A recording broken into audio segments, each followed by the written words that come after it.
जय हिंद दोस्तों, मैं विनय आपका स्वागत करता हूं। आज दोस्तों हम बात करेंगे हिंदी साहित्य के इतिहास पर सर्वप्रथम नामकरण और काल विभाजन करने का प्रयास किसने किया। तो जी हाँ दोस्त, अगर हम बात करें हिंदी साहित्य के इतिहास पर नामकरण और काल विभाजन की जब बात आती है तो एक व्यक्ति आते हैं जॉर्ज इब्राहिम ग्रियर्सन।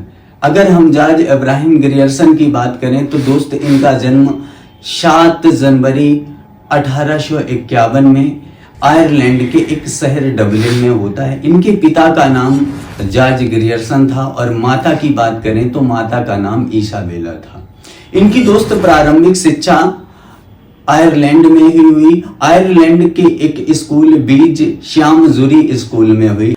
1868 में इन्होंने संस्कृत हिंदी भाषाओं का अध्ययन शुरू कर दिया और पीएचडी की जो शिक्षा जर्मनी के हाले कॉलेज से की।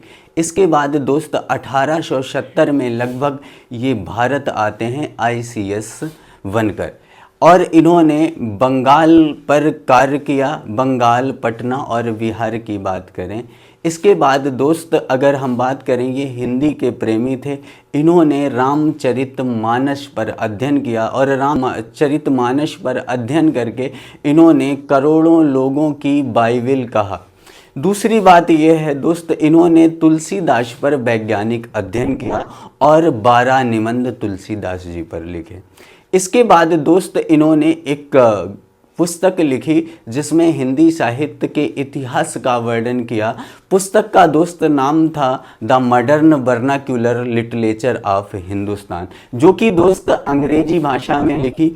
और सबसे बड़ी बात तो ये है, इसमें इन्होंने 886 कवि शिव सिंह सेंगर से और 66 कवि नए को ऐड किया, जिसमें टोटल इन्होंने 952 कवियों का वर्णन किया। जिस पुस्तक में 11 अध्याय थे और 11 कालखंडों में इसे विभक्त किया।